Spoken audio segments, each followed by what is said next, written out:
আগামী মাসে বিশ্বের সব নেতারা এক হবে।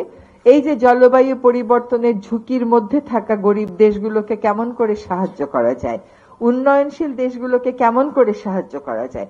কারণ উন্নত বিশ্বই তো আসলে বেশি তেল পোড়ায়, বেশি গ্যাস পোড়ায়, এই জন্যই তো এই অবস্থা। সুতরাং আমরা বলছি যে তোমাদের একটা ঐতিহাসিক দায় আছে, তোমাদের জন্য আজকে পৃথিবীর এই বিপর্যয়, তোমরা এখন এটাকে সারিয়ে দাও, আমাদেরকে টাকা দাও। লস এন্ড ড্যামেজ বলে একটা ফান্ড আছে, সেই ফান্ডে টাকা দেবে। এখনো পর্যন্ত উন্নত বিশ্ব জলবায়ু পরিবর্তনে ভুক্তভোগী দেশ যারা আছে, আমাদের মতো নিম্নাঞ্চল, তাদেরকে যেই পরিমাণ টাকা দেওয়ার কথা তার ধারে কাছেও দেয়নি।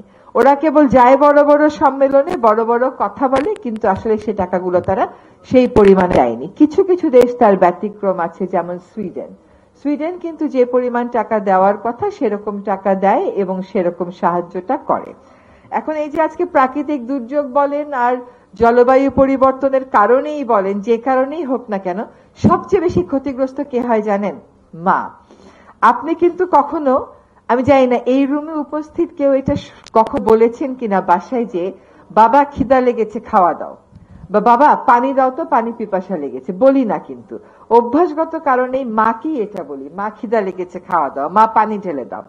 তো যখন এরকম একটা প্রাকৃতিক দুর্যোগ হয় তখন মা জানে অসহায়ত্বটা, কারণ তার বাচ্চার মুখে প্রতিদিন সেই খাবারটা তুলে দেয় এবং সে জানে যে 3 বেলা সে আর খাবার দিতে পারছে না। আমরা অনেক বড় বড় কথা বলি, কিন্তু ছোট ছোট কাজগুলো যে জাতির সমস্যার সমাধান করতে পারে সেটা আপনাদের আজকের এই উদ্যোগটা দেখে বোঝা গেল। যেমন ধরেন, আপনারা এখানে মিডওয়াইফের কথা বললেন, ধাত্রী। আমরা বন্যা দুর্গত এলাকায় কোথায় নিতে নিতেই তো মানুষের খারাপ অবস্থা হয়ে যায়। আপনাদের সামনে এখন কথা বলছি, এই সময়ে আমাদের খুলনা যশোর এলাকাতে ভবদহ বলে একটা এলাকা সম্পূর্ণ পানির নিচে, বিল ডাকাতিয়া সম্পূর্ণ পানির নিচে। এগুলো চলছে 80-র দশক থেকে, এগুলোর কোনো সমাধান হয়নি। সেখানেও নারীদের এইরকমেরই সমস্যা।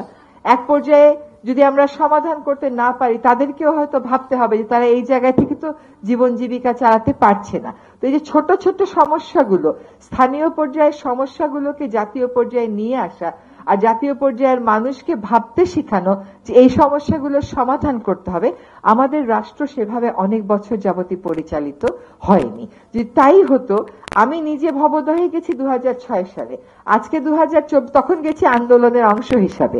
আজকে 2024 সালে সেই সমস্যার সমাধানের দায়িত্ব আমার কাঁধে এসছে। কথা হচ্ছে যে এতটা বছর আমরা করলাম কি? এতটা বছর মানুষগুলো বারবার পানির নিচে কেন গেল? 10 লক্ষ 15 লক্ষ মানুষ, তাদের সামনে দুর্গাপূজা, সেখানে তাদের কোন উৎসব উদযাপনের কোন মানসিকতা নেই। কেমন করে থাকবে? তারা তো সম্পূর্ণ পানির নিচে। এই যে ছোট ছোট উদ্যোগগুলো আমরা সময়ে নেই না, যার জন্য বড় উদ্যোগগুলো আসলে আর আমরা মোকাবেলা করতে সক্ষম হই না। কৃষি, রাস্তাঘাট, যোগাযোগ, সবার শেষে জেন্ডার নিয়ে একটা চ্যাপ্টার থাকে। জেন্ডারটা কখনো কোনো দলিলের প্রথমেও থাকে না, মাঝখানেও থাকে না, একেবারে শেষে থাকে। রাষ্ট্রের সব দলিলের একেবারে শেষে থাকে, কারণ এটা বলতে হয় দেখে বলে।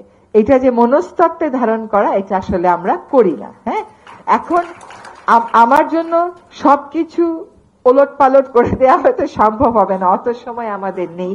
কিন্তু আমি আপ্রাণ চেষ্টা করব, যে কথাগুলো এখানে শুনলাম, যে আমাদের ন্যাশনাল অ্যাডাপ্টেশন প্ল্যান যেটা আছে, অভিযোজনের জাতীয় যে পরিকল্পনা, সেইখানে আপনাদের এই উদ্যোগগুলোকে কোনো না কোনো ভাবে প্রতিফলিত করা এবং এগুলোকে প্রাধান্য দেওয়া, যাতে করে সরকার যখন নিজস্ব টাকা দিয়ে দুর্যোগ মোকাবেলা করে, সেখানে অন্তত আপনাদের বিষয়গুলো প্রাধান্য পায় এবং এটা কেবল নিয়ম রক্ষার ক্ষেত্রে নিয়মে পরিণত না হয়।